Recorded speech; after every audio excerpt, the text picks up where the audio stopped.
سلامتی ہے ان آنکھوں پہ جو ہدایت پہ نظریں جمائے بیٹھی ہیں، سلامتی ہے ان کانوں پہ جو ذکر خیر کے منتظر رہتے ہیں، سلامتی ہے ان قدموں پہ جو ہدایت کی راہ پہ گامزن ہیں۔ السلام علیکم ورحمۃ اللہ وبرکاتہ۔ آپ دیکھ رہے ہیں الف لام میم۔ میں آپ کا میزبان محمد اویس ربانی تہہ دل سے آپ کو کہتا ہوں خوش آمدید۔ تمام تعریفیں خدائے بزرگ و برتر کے لیے جو وحد اللہ شریک ہے، نہ کوئی ثانی ہے نہ کوئی ہمسر ہے۔ درود لامحدود محبوب رب الودود، راحت العاشقین مراد المشتاقین حضرت محمد مصطفیٰ، آپ کی آل پاک، آپ کے جانثار انصار اور اصحاب پر۔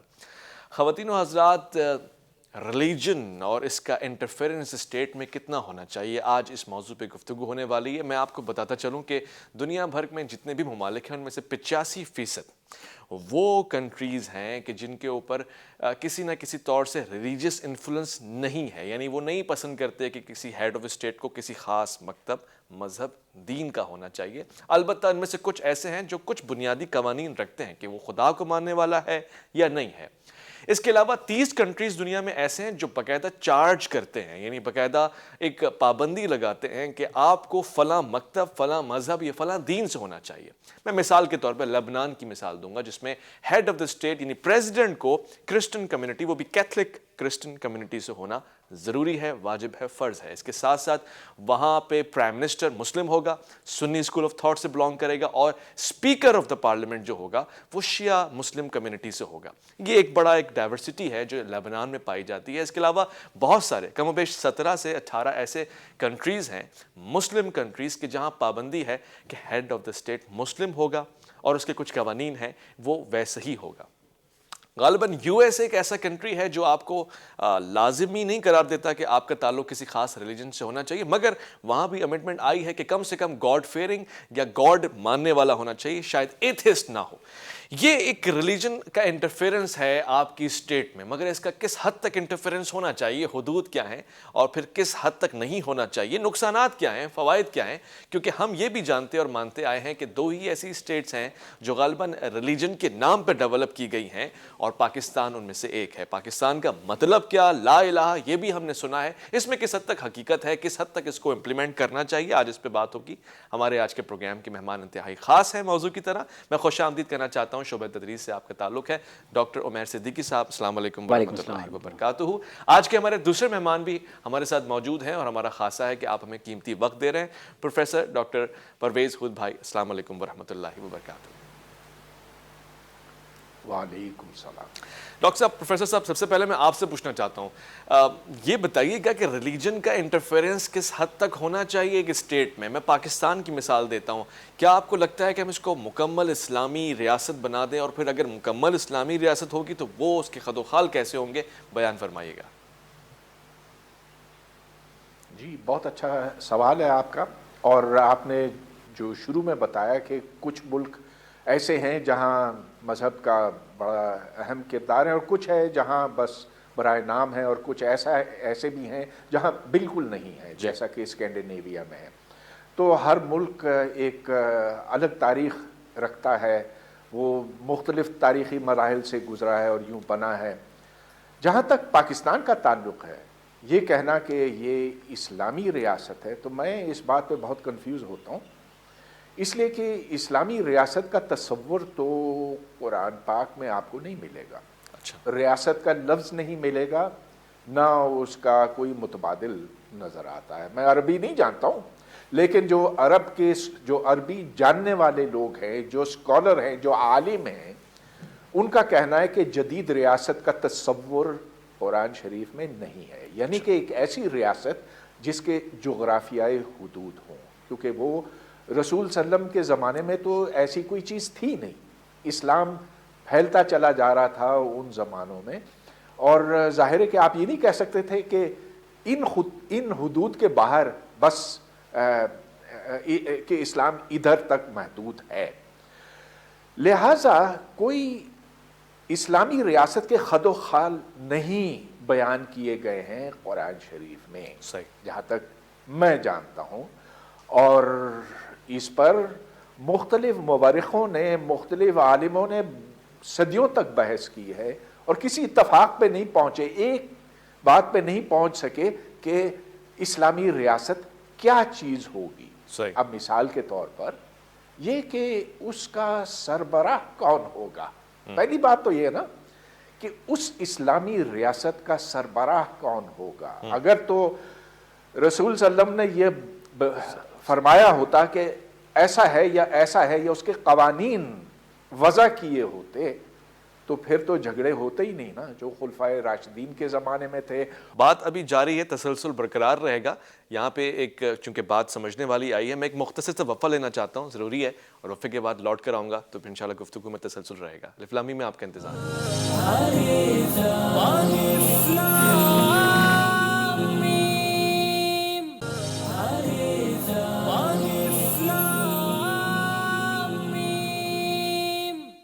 خوش آمدید. نظر یہ آتا ہے کہ دیگر ریلیجن کیونکہ ایک ریاست کا کانسیپٹ نہیں دیتے تو شاید اسلام بھی ریاست کا کانسیپٹ دیتا ہی نہیں ہے. یہ سوال میں پوچھوں گا, مگر یہ بھی بتاؤں کہ ان تمام ریلیجس کانسیپٹ میں سے ایک بدھسٹ کا کانسیپٹ بھی ہے جو شاید کسی بھی ریاست کو قطعی طور سے قبول نہیں کرتے, مگر بھوٹان میں اور تھائی لینڈ میں یہ لازم ہے کہ ہیڈ آف دا اسٹیٹ لازمی طور سے بدھسٹ ہوگا. تو اس کے پیچھے کیا وجوہات ہیں پوچھا جائے گا.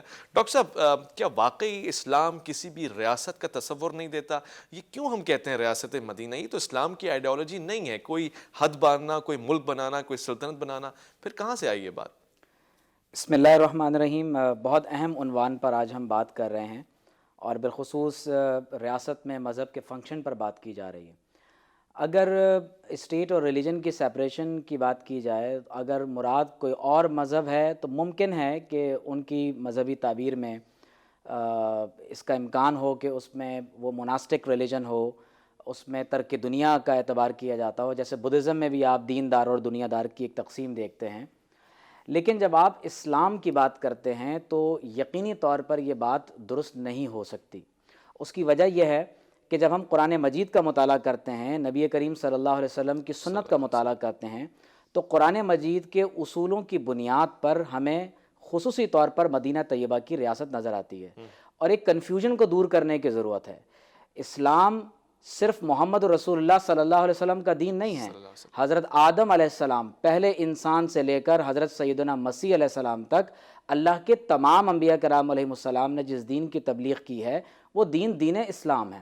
اب آپ دیکھیے کہ جوڈائزم کی جب آپ بات کرتے ہیں تو حضرت داؤد علیہ السلام نے پوری ایک ریاست اور سلطنت قائم کی ہے. حضرت سلیمان علیہ السلام نے بھی ایک ریاست ہی قائم کی تھی, جس کی وجہ سے آپ کو یعنی جوڈائزم میں بہت بڑے پیمانے پر ایک ریاست کا تصور ملتا ہے. اسی طرح یوسف علیہ السلام نے بھی گوشن میں یعنی ایجپٹ میں آپ نے باقاعدہ اپنی ایک حکومت کو آپ نے قائم فرمایا.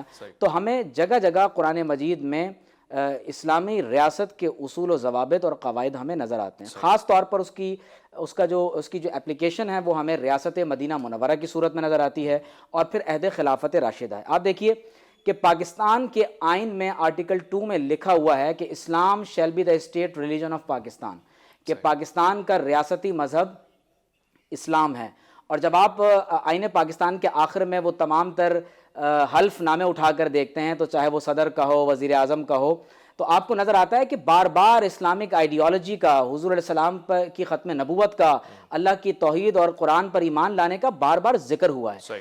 اگر ایسا ہے کہ نعوذ باللہ من ذالک ریاست کا کوئی تصور ہی قرآن میں موجود نہیں ہے, تو میں یہ سمجھتا ہوں کہ یہ بات کم علمی پر مبنی ہے. قرآن مجید میں پوری ایک ریاست, اسلامی ریاست کیسے فنکشن کرتی ہے, اس کے تمام اصول و ضوابط بیان کیے گئے ہیں. اس پر ایک علیحدہ پروگرام ہو سکتا ہے. جدید ریاست کا تصور قرآن میں نہیں ہے. ہاں, اس طور پر نہیں ہے کہ مسلمان اس کو آئیڈیالائز کریں, لیکن یقینی طور پر قرآن مجید میں ان باتوں کو رد کر دیا گیا ہے جن کی بنیاد پر نیشن اسٹیٹ یا سیکولر اسٹیٹ کی صورت میں ایسی ریاستیں وجود میں آتی ہیں جو فرسٹ اور سیکنڈ ورلڈ وار جیسے گھناؤنے جرائم میں مبتلا ہوتی ہیں, جو ہیروشیما اور ناگاساکی پر ایٹم بم فائر کرتے ہیں, افغانستان پر یعنی مدر آف آل بامز برساتے ہیں. تو اس قسم کی ریاست کا اسلام میں کانسیپٹ نہیں ہے. ہاں, اسلام میں اس ریاست کا تصور ہے جس میں عدل ہو, انصاف ہو, جو ریاست مدینہ منورہ میں قائم ہوئی. پھر آپ دیکھیے کہ بات کی گئی کہ قرآن میں تو خد و خال کا ذکر ہی نہیں ہے. حضور علیہ السلام نے جو معاہدات کیے ہیں عرب قبائل کے ساتھ, دیگر ریاستوں کے ساتھ, وہ آج بھی تحریری صورت میں مل جاتے ہیں. اور میں یہ سمجھتا ہوں کہ قرآن مجید میں بھی جس طرح سے اللہ رب کریم نے مختلف مقامات پر, خاص طور پر جیسے اللہ رب کریم نے فرمایا کہ الذین ان مکناہم فی الارض اقاموا الصلاۃ وآتوا الزکاۃ, تو یہ جو تمکین فی الارض ہے, یا قرآن میں جو خلافت کا لفظ استعمال کیا گیا کہ وعد اللہ الذین آمنوا منکم وعملوا الصالحات لَيَسْتَخْلِفَنَّهُمْ فِي الْأَرْضِ. اگر قرآن میں یہ اصول و ضوابط ذکر ہی نہیں ہوتے تو اللہ کے تمام انبیاء نہ ریاست قائم کرتے، نہ محمد رسول اللہ صلی اللہ علیہ وسلم ریاست قائم کرتے. صلوات مآب صلی اللہ علیہ وآلہ وسلم بھی ایک اسٹیٹ کے ایڈمنسٹریٹر ہیں، چیف اور ہیڈ آف دا اسٹیٹ ہیں. اس کو آپ کیسا دیکھتے ہیں؟ یہاں تو ہمیں پورا نظام چلتا ہوا نظر آ رہا ہے کہ جو ریاست ہے وہ معاہدہ کر رہی ہے دیگر کمیونٹیز کے ساتھ، وہ خطوط بھجوا رہی ہے، وہ ایڈمنسٹریٹ کر رہی ہے. کیا یہ ریاست نہیں ہے؟ دیکھیے اس میں آپ جو کچھ عالموں نے لکھا ہے نا اس معاملے پہ، اس پہ ذرا ایک نظر ڈالیں. مولانا مودودی مثال کے طور پر شروع کے دنوں میں پاکستان کے مخالف تھے، کیونکہ ان کا یہ کہنا تھا کہ یہ جو ریاست کا جدید ریاست کا تصور ہے یہ تو یورپ سے آیا ہے. 1648 میں ٹریٹی آف ویسٹفیلیا ہوئی تھی اور اس میں پھر مختلف یورپ کے ملکوں نے اپنے حدود وہاں کھینچے، بنائے، ظاہر کیے، اور پھر یہ طے کیا کہ ایک کا دوسرے سے کیا تعلق ہوگا. تو مولانا مودودی نے اس کو مسترد کیا. انہوں نے کہا کہ پوری دنیا اسلام کی ہے اور اسی لیے ہم پاکستان بنانے کے قائل نہیں ہیں. تو پھر بعد میں علامہ اقبال کے زیر اثر آ گئے اور پھر یہاں مولانا مودودی ادھر پہنچے، پاکستان پہنچے، لاہور پہنچے وغیرہ. لیکن اس سے پہلے تو وہ اس پر اعتراض کرتے تھے کہ نہیں ہونا چاہیے. اچھا، جہاں تک اسلامی ریاست کے خد و خال کی بات ہے، دیکھیے آج کل کے زمانے میں آپ یہ نہیں کہہ سکتے کہ پوری دنیا اسلام کی ہے، تو پھر مسئلے ہو جائیں گے نا. آپ اگر یہ بھی کہیں کہ افغانستان پاکستان کا حصہ ہے یا ایران پاکستان کا حصہ ہے تو پھر تو جنگ ہو جائے گی ان دو ملکوں کے درمیان. یا پھر اگر آپ دیکھ لیں مشرق وسطیٰ میں جہاں جو اسلام کا گڑھ ہے، اسلام وہیں سے شروع ہوا تھا، ادھر کتنی ریاستیں ہیں مگر وہ ان کے تعلقات ایک دوسرے کے ساتھ ہم جانتے ہیں کہ کیسے ہیں. ایران کا عراق کے ساتھ، ایران کا سعودی عرب کے ساتھ وغیرہ. تو یہ جو جدید زمانہ ہے پچھلے زمانوں سے بہت مختلف ہے. اچھا، اب جہاں تک قوانین اور ضوابط کا تعلق ہے، بہت سے ایسے مسائل جو اس زمانے میں وجود رکھتے ہی نہیں تھے. اچھا، جدید بینکاری لیجئے. اب پاکستان میں تو ہم ہر چیز کو اسلامی کر دیتے ہیں، گو کہ یہاں پر جو سود بینکوں سے وصول ہوتا ہے، عام لوگوں کو وصول ہوتا ہے، وہ اسلام میں حرام ہے. جی، لیکن اس پر بس اسلام کا لیبل لگا دی اور کہا کہ بس یہ تو بنا سود بینکاری ہے، بلا سود بینکاری ہے. لیکن ایسا بالکل نہیں ہے. اس زمانے میں کریڈٹ کارڈ کا کہاں تصور ہوتا تھا. ایک اور بات، یہ جو ابھی ہماری گفتگو ہو رہی ہے ٹیلی ویژن پر، جی، تو کیا تصویر کشی اسلام میں حرام نہیں ہے؟ تو پھر ہم کیوں ٹیلی ویژن پر اس وقت بیٹھے ہوئے؟ اگر اسلام میں تصویر بنانا حرام ہے تو پھر ویڈیو بند کر دیجئے نا. صحیح. تو یہ سارے مسائل تو اس زمانے میں تھے ہی نہیں. صحیح. اور اسی لیے رسول صلی اللہ علیہ وسلم نے ریاست بنانے کی کوشش بھی نہیں کی. اچھا، پہلا میرا سوال یہ ہے ہر عالم سے، علامہ صاحب سے بھی، کہ اگر یہ اصول طے ہوئے تھے، ریاست کے اصول طے ہوئے تھے، تو یہ بتائیے کہ ریاست کا سربراہ کون ہونا چاہیے؟ کیا وہ کہیں لکھا ہوا ہے؟ بتائیے کہاں ہے. اور یہ بتائیں کہ آپ کے ساتھ کتنے اور عالم اتفاق کریں گے اور کتنے اختلاف کریں گے.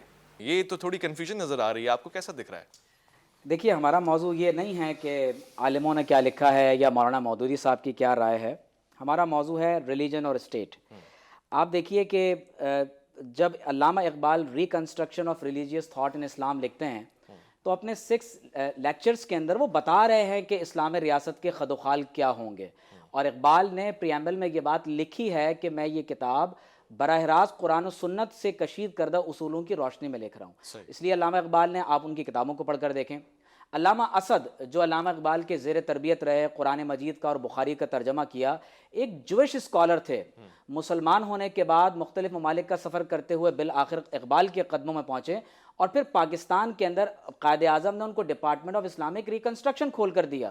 ان کی کتابیں پرنٹڈ ہیں، آج بھی اویلیبل ہیں. ایک یہودی اسکالر ہے، نسلاً بائی ریس جو ہے، لیکن مسلمان ہونے کے بعد کس طرح سے پاکستان کی خدمت میں اپنے آپ کو اس نے صرف کیا. اب آپ دیکھیے کہ ڈاکٹر صاحب نے جو سوالات اٹھائے ہیں، آپ دیکھیے کہ اسرائیل کا نقطہ نظر کیا ہے.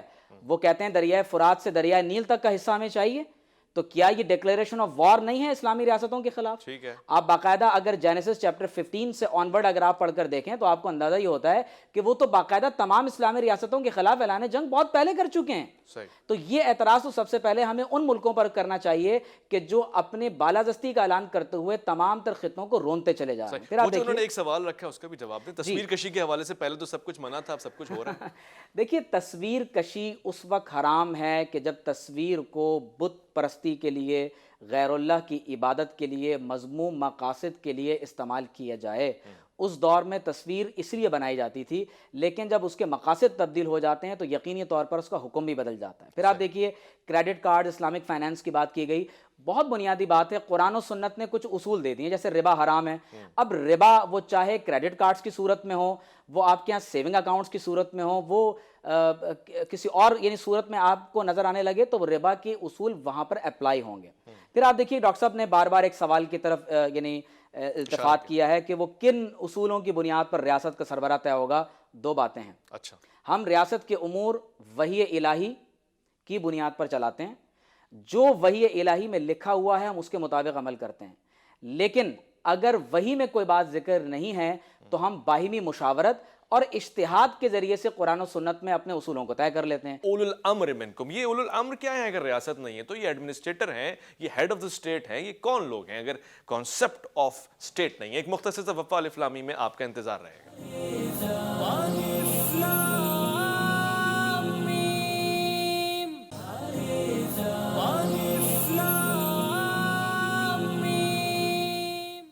خوش آمدید عزیز و ارجمند.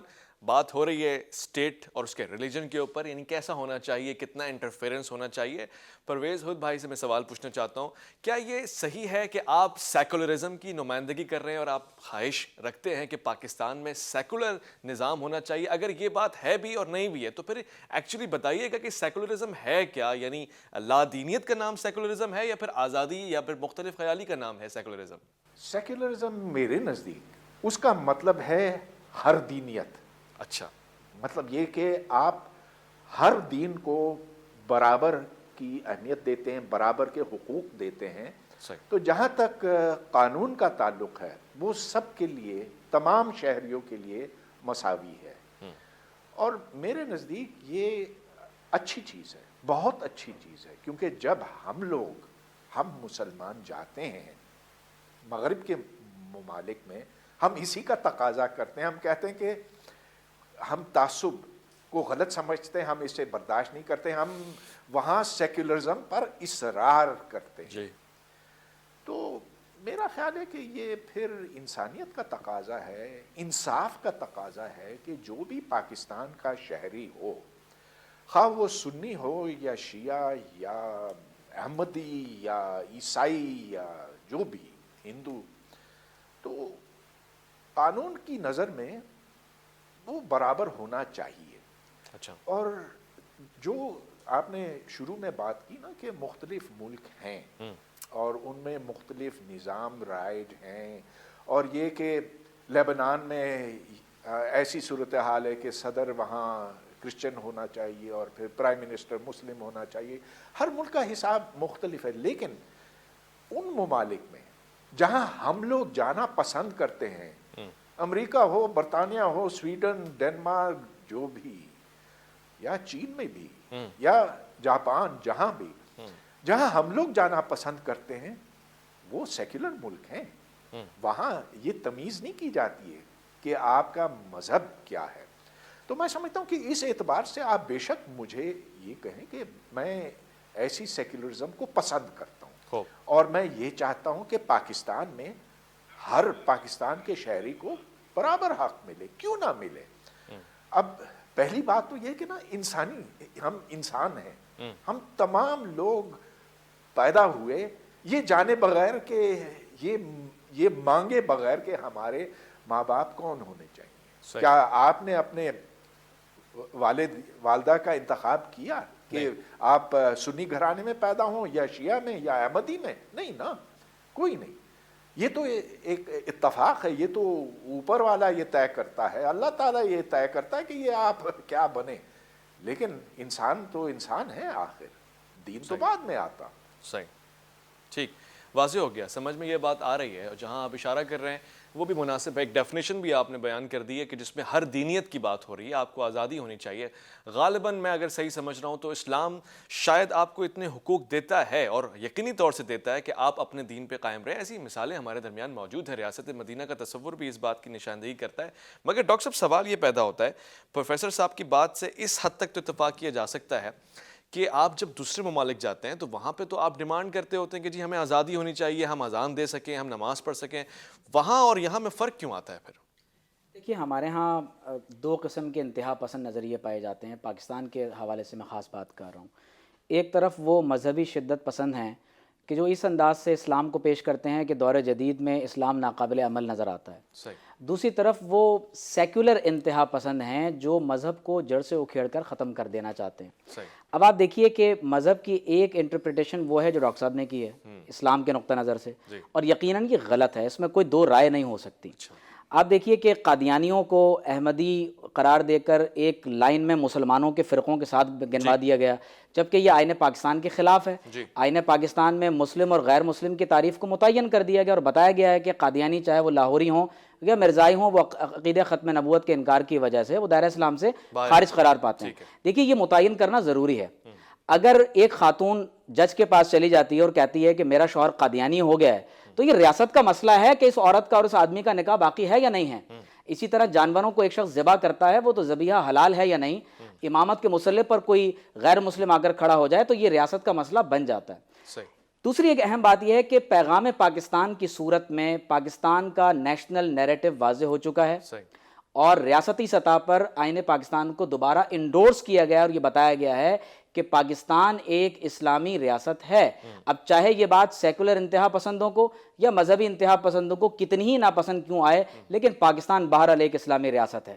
پھر ایک اہم بات یہ ہے کہ اسلامو فوبیا ہمیں پوری دنیا میں نظر آ رہا ہے. کہاں مسلمان آزاد ہیں؟ بتائیے. مسلمانوں کے نبی کی شان میں توہین ہو رہی ہے، ہیڈ اسکارف پر پابندی ہو رہی ہے، قتل عام مسلمانوں کا ہو رہا ہے، اور اس کے بعد بھی آپ کہتے ہیں کہ اسلام اور مسلمانوں کو دنیا میں آزادی ہو رہی ہے. فرانس کی مثال اس وقت آپ کے سامنے ہے کہ ریاست کے سربراہ نے ریاستی سطح پر نعوذ باللہ من ذالک توہین رسالت کے دن کو منایا ہے. ایک امپورٹنٹ بات یہ سمجھ لیجئے کہ جب ہم اسلامی ریاست کہتے ہیں تو اس کا یہ ہرگز مطلب نہیں ہوتا کہ یہاں غیر مسلموں کو قتل کر دیا جائے گا. تعجب مجھے یہ ہوتا ہے کہ سیکولرزم کے نام پر آج اقوام متحدہ کو برما میں صورتحال نظر نہیں آتی، فلسطین میں نظر نہیں آتی، اور وہ لوگ جو سیکولرزم کا پرچار کرتے ہیں آخر وہ کشمیریوں کی، وہ مظلوم فلسطینیوں کی، مظلوم جو یمنی ہے، دنیا کے خطے میں جہاں کہیں بھی مسلمان مجبور و مظلوم ہیں یا انسان کہیں اگر پٹ رہا ہے تو اس کے لیے آواز کی نہیں اٹھاتے. میں اس کے بارے میں بس ایک آخری بات میں یہ کہہ دوں کہ سیکولرزم ہر دینیت نہیں ہے. اچھا. سیکولرزم کا بنیادی مطلب یہ ہے کہ ایک ایسی ریاست کہ جو مذہب کے فنکشن کو گورن کرتی ہے، وہاں ریلیجن اسٹیٹ کے فنکشن کو ڈیسائیڈ نہیں کرتا. اچھا. آپ اپنی ذاتی زندگی میں کسی بھی مذہب سے تعلق رکھ سکتے ہیں، لیکن اسلام کے بارے میں یہ بات درست نہیں ہو سکتی، کیونکہ اسلام ایک مکمل ذات حیات ہے اور ہم انسان ہیں سب سے پہلے، لیکن انسان ہونے کے ساتھ اللہ کے بندے بھی ہیں. اگر اسلام میں ابدیت کے تصور کو نکال دیا جائے تو پھر یقینی طور پر انسان کا تصور بھی فنا ہو جاتا ہے. یہ بنیادی کانسیپٹس ہیں، اگر ان کو تصور سمجھ لیا جائے تو جو بنیادی کنفیوژنز ہو رہی ہیں وہ ختم ہو سکتی ہیں. ٹھیک ہے، مناسب ہے. جہاں پہ یہ واقعات سننے اور دیکھنے میں آتے رہتے ہیں کہ جی مسلمانوں پہ زیادتی ہو رہی ہے، بیرون ممالک آپ کچھ ایسی پالیسیز اپناتے ہیں کہ جو ہماری تہذیب، ہمارے عقائد کے بالکل خلاف ہیں، برعکس ہیں. وہیں پاکستان میں بھی بعض اوقات ایسے واقعات آتے ہیں جو غلطی ہے جس کی ہم مذمت کرتے ہیں، جو جو اسٹیٹ کی پالیسی نہیں ہے.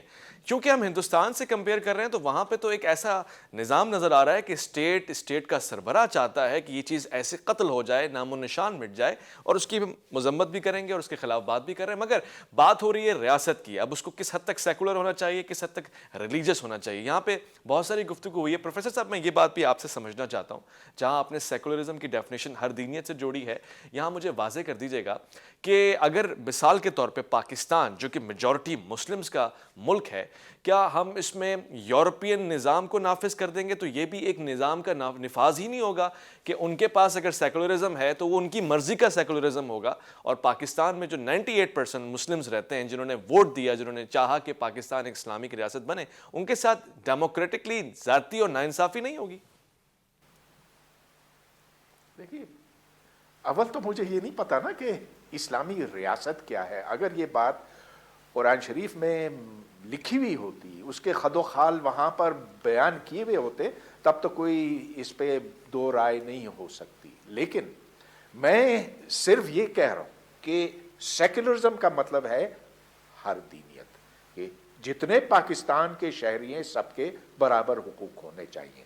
اچھا, اب علامہ صاحب نے یہ بات کی کہ فلسطین میں مسلمان قتل ہوتے ہیں, برما میں ہوتے ہیں وغیرہ, بات اپنی جگہ پہ. چین میں بھی ہوتے ہیں نا, جو ویغور مسلمانوں کے اوپر آج کل گزر رہی ہے, اس پہ ہم کیوں خاموش ہیں؟ ایسے لگتا ہے کہ ہونٹوں پہ تالے لگے ہوئے ہیں. تو کیا یہ بات ٹھیک ہے؟ نہیں. تو ملک جو ہے نا, ریاستیں جو ہے وہ مصلحتوں کے تحت کام کرتی ہیں. وہ دیکھتی ہیں کہ ان کا کیا فائدہ ہے, کیا نقصان ہے.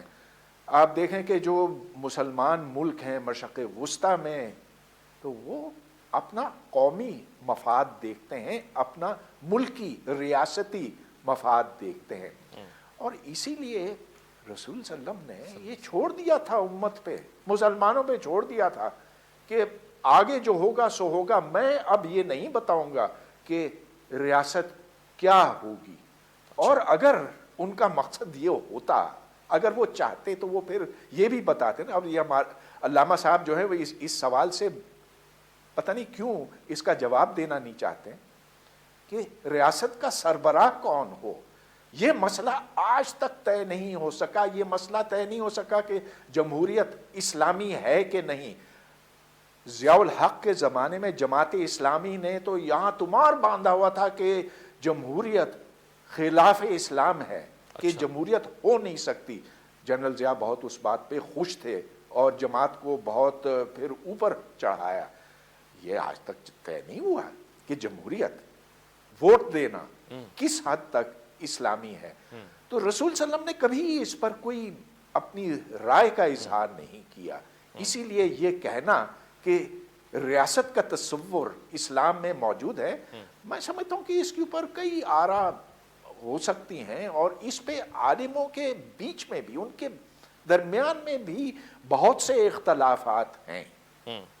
ٹھیک ہے, بہت سے اختلافات ہیں. اس سوال کو میں پوچھ ہی لیتا ہوں. ڈاکٹر صاحب, پروفیسر صاحب یہ کہنا چاہ رہے ہیں کہ اسلام میں اگر واضح نظام ہوتا ریاست کا, ریاست کے امیر کا, ہیڈ کا, تو پھر مسائل کیوں کھڑے ہوتے خلافت کے اوپر, اور پھر بعد میں خلافت راشدہ کیوں نہیں کنٹینیو ہوئی؟ رسالت مآب تو نظام نہیں دے کے جا رہے بقول پروفیسر صاحب کے کہ آپ کوئی ایسی اسٹیٹ قائم کریں جس میں آپ کو بتایا گیا ہو کہ کیا کوالٹیز ہوں, کون لوگ لیڈر بنیں, کیسے بنیں.